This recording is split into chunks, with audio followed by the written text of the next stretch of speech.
So far, we have discussed about the need for a teacher to take up the role of a co-learner. But this is plausible only when we are able to build classes or design a course which is inclusive to everyone. In this module, we'll discuss about the importance of having an inclusive classroom. But before we take upon that exercise, may I request you all to do one exercise with me? Think of your discipline, think of the scholars or scientists in your discipline, and then try to recall the name of any 5 women scientists or 5 women scholars, and likewise the name of 5 scholars belonging to lower caste. Can you recall without using internet? If no, then this actually is the limitation of not being able to experience an inclusive classroom where diverse experiences or diverse conversations used to happen. Building an inclusive classroom doesn't mean getting all the students in the same space doing the same things in the same ways. It means enabling everyone in the classroom to achieve the same goals, even if the method of doing so is different. Inclusive classrooms put the focus on the learning objective instead of the activity to measure it. They require all students to meet the same learning objectives using assessments that are built to target the needs of individual student. Now again, there could be questions as to why we need to build classrooms accommodating different kinds of people. The simple answer is, if we want different experiences, we need to understand, listen, accommodate, and respect diverse opinions. Few colleagues from science background or commerce may ask, we don't teach identity politics, we don't teach liberty, we are all about objectivity. But let's not forget that we do teach different students coming from different socio-economic background. No matter how objective, empirical, or scientific our discipline is, as teachers, our first and foremost rule is to focus on treating every individual with the same dignity they deserve. If we fail to understand and appreciate the difference between the many social cleavages we have in our classrooms, we fail to deliver a successful lesson. Therefore, we need to build a classroom where both teachers and instructors work together to create and sustain an environment in which everyone feels safe, supported, and encouraged to express their views. This becomes more important for those who fall under the broad discipline of humanities. On a daily basis, our subject matter concerns issues of identity, dignity, communalism, secularism, and so on. We need to make sure that we are able to practice what we teach in our classes. But how do we do it?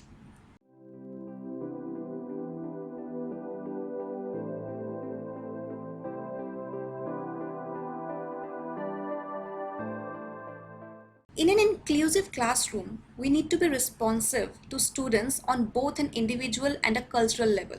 Broadly speaking, the inclusiveness of a classroom will depend on the kinds of interaction that occur between and amongst teachers and students in the classroom. These interactions broadly are influenced by the course content, our prior assumption and awareness of potential multicultural issues in our classrooms, planning of class sessions where a group of students are diverse and not homogeneous, our decisions, comments, and behaviors during the process of teaching, our response to the comments and behaviors of our students to their fellow classmates.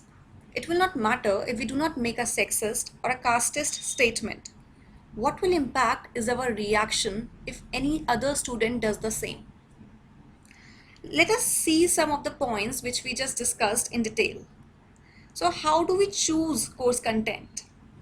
I understand that for majority of us, the course content is decided by the university or the college, and we do not have much control over it. But we do have control over the way we teach a course. While introducing a course in commerce, let's say, let us make an extra effort in introducing those scholars or contributors who are not mentioned in our textbooks. Similarly, while choosing the content for our course, we may ask ourselves two important questions. Whose voices, perspectives, and scholarships are being represented? Try and include multiple perspectives on each topic of the course rather than focusing solely on single perspective. For instance, let us take the example of Teachers' Day. We celebrate the great Dr. S. Radhakrishnan, but how many of us tell our students or even know by ourselves about the contributions of Savitribai Phule in the same context? Second, we need to ask ourselves how are the perspectives and experience of groups are being represented. Try to include materials, contributions of those from marginalized section of society. And for the disciplines which do not have such textbooks, there we can at least be aware of and responsive to the portrayal of certain groups while we teach students through examples. Second thing which we should discuss is how to have increased awareness of problematic assumptions. An important early step in developing competencies to address multicultural issues in the classroom is to raise our awareness of issues that are multicultural and how they might manifest themselves in classrooms. In this process, it is useful to give consideration to assumptions that we may hold about the learning behaviors and capacities of our students. We may also hold assumptions that are tied to students' social identity. Characteristics like gender, race, disability, language, sexual orientation, and others. These assumptions may manifest themselves in our interactions with students. One way to avoid is to try to get to know our students well. Sure, it is going to be an ongoing process, but it will help develop a positive classroom environment. Let's look at some of the assumptions which are generally made, thereby hampering the overall growth of a student. One assumption is that students will seek help when they are struggling with the class. But for a number of reasons, students do not always feel comfortable asking for help. In order to address this issue, we can request meetings with students as problems arise, or make our office hour meetings part of the course requirement. The latter is an ideal method because it allows us the opportunity to meet the student one-on-one. It also removes the stigma which is attached to office hours and make us more approachable for students. The other assumption is students from certain groups are not intellectual. They are irresponsible, are satisfied with below average grades, they lack ability, they have high ability in particular subject areas only. As teachers, it is very essential for us to have high expectations from all of our students. For example, if one of our students score less than 50%, then we should inform the student for the need of a meeting to discuss their performance. If the student is continuously absent, then we must show concern about their absence, and when they'll return, we should ask them if everything is all right with them. But if they're repeated absentees, we should request a meeting with the student to discuss the situation. It is important for us to make the initial contact with students. There is another assumption that poor writing suggests limited intellectual ability. It is very misleading to equate students' writing skills and with their intellectual ability. Students have varying degree of experience with their academic writing or writing of answers. We have to be responsible to be explicit about what we expect and what we share with the students using good examples of writing. We should also alert students early on their need to improve their writing skills, and definitely we should help them by providing certain resources. Older students or students with physical disabilities are slower learners or require more attention from the instructor. True, there are many cultural assumptions about links between age and physical ability or one's intellectual capacity. These characteristics are not empirically proven. Most classes do not include some students who require extra attention from the teacher, but such students cannot be readily identifiable by physical characteristics. Another assumption goes by that all students from a particular group share the same view on an issue, and their perspective will necessarily be different from the majority of the class. As teachers, it is our duty to encourage students to express different perspectives on issues, but we should not express any kind of surprise when people from the same group or community share opposing views, or they have a consistent view with the majority of the class. It is very important for us to understand here that some students who are part of a group will feel hesitant to share their views publicly that differ from the anticipated group position for fear of being admonished by members of their group or isolated from the group. Apart from these assumptions, there are also a number of multicultural issues that should be taken into account during the planning process for any class we do. We need to become comfortable with a lack of knowledge about certain groups and seek ways to inform ourselves, through experiences, readings about multicultural groups, conversations with faculties, peers, students who are more knowledgeable about that particular issue or area.